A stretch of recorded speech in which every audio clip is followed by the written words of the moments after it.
Good afternoon, everybody, from a somewhat slightly overcast Johannesburg, but sure, it is quite hot. We are finally having a summer. For those of you who have tuned in for the first time, I'm going to ask you to go back on my other posts. I'm busy reading from my book called Gotcha. I conduct voice polygraph tests. And in this particular chapter, chapter 5, I am talking about employees who have been stealing copper.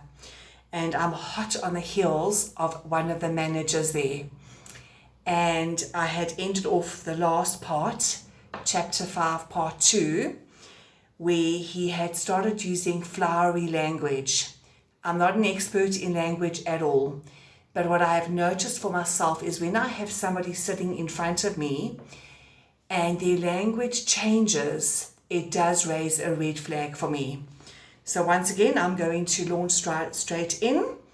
I stopped on the last post that I uploaded. Thank you, Pat Barnard. Shout out to you for reminding me when I forget to upload. And thank you, Pat Barnard, and also Dana Wayman for following me. I know you are following me. I'm on to you. I know what you're doing, and I know where you live, Dana. So I finished where I said I was immediately alerted to the flowery language that this particular manager was using, as this subject was not prone to using such language. At the end of the day, the end of my day, the 3 owners of the business were out, so I was unable to discuss the results with them. I could no longer include Brenda in the procedure. Brenda was the secretary, as this investigation had become too high level. As is so often the case, secretaries intuitively know this and do not ask about results or any other questions about the investigation, in inverted commas. It's a polygraph test, so not really a full-on investigation. It was still early afternoon when I left, and I typed the report and sent it to the owners at 3 p.m.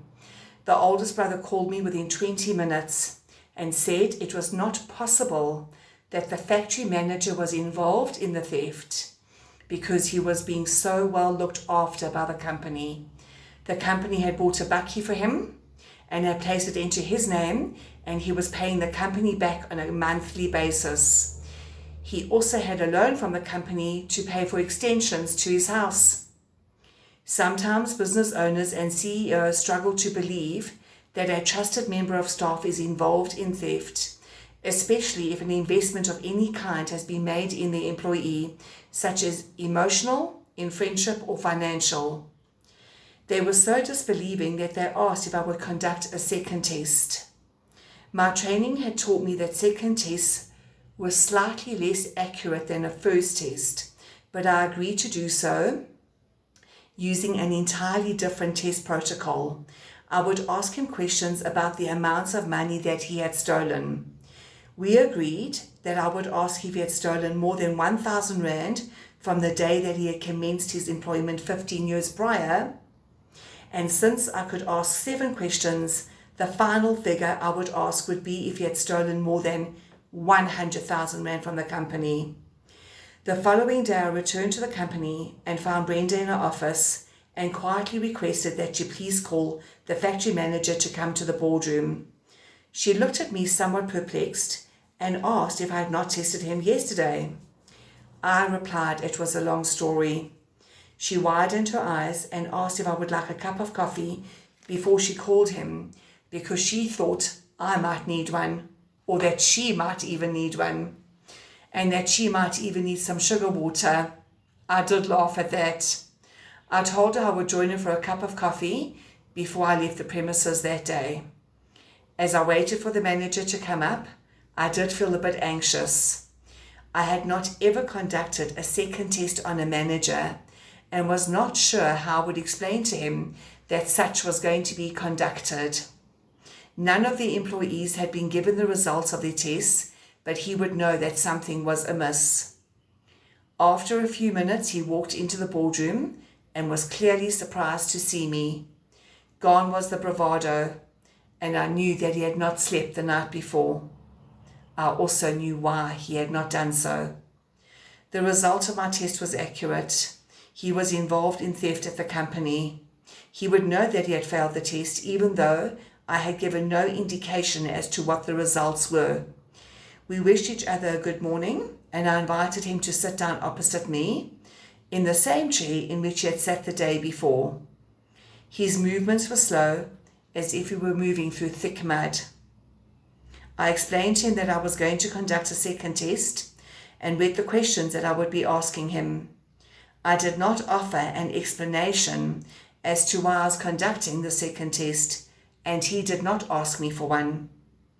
When the test was completed, I thanked him for his cooperation, and he barely acknowledged me as he got heavily to his feet, and in a walk that would become very familiar to me over the years, he walked out as a human being bearing the load of utter defeat. I scored the chart right there and then from my screen. By then I had scored hundreds of charts, and I was by now at ease with wedges, stepping and gentle curves that made up the charts. It was very clear to me what the result was.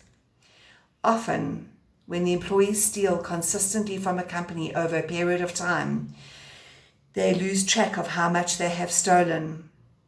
However, they will have an idea if it is less than 20,000 Rand or more than 50,000 Rand. This man failed all the questions. The test results showed that he had stolen more than 1,000, more than 5,000, more than 10,000, more than 35,000, more than 60,000, more than 80,000, and more than 100,000 Rand from the company that had granted him a loan, had helped him to purchase a bakkie, and had paid him his monthly salary timelessly in the years of his employment. Armed with this information, I walked through to one of the owner's offices, and when he saw me, he asked me if I conducted the second test. I replied that I had, and that I had the result. He said he was going to call his two brothers, and that we should all sit in the boardroom. Once we were seated, and this time we each had a hot cup of coffee in front of us. I do love coffee.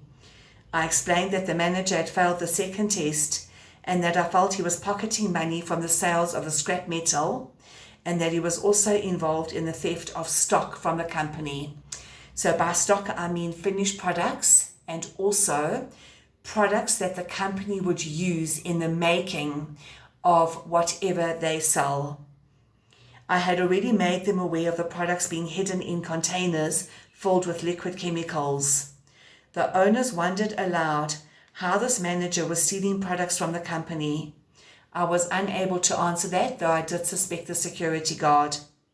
However, now the owners believe me and agreed to terminate his services due to a breakdown of the trust relationship, and that they would enlist the services of a reputable labour lawyer to assist them in the process.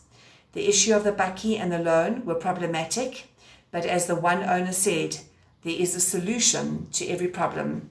And I will leave it there. More tomorrow. Good night, everybody. Sleep well when you do go to sleep. See you tomorrow.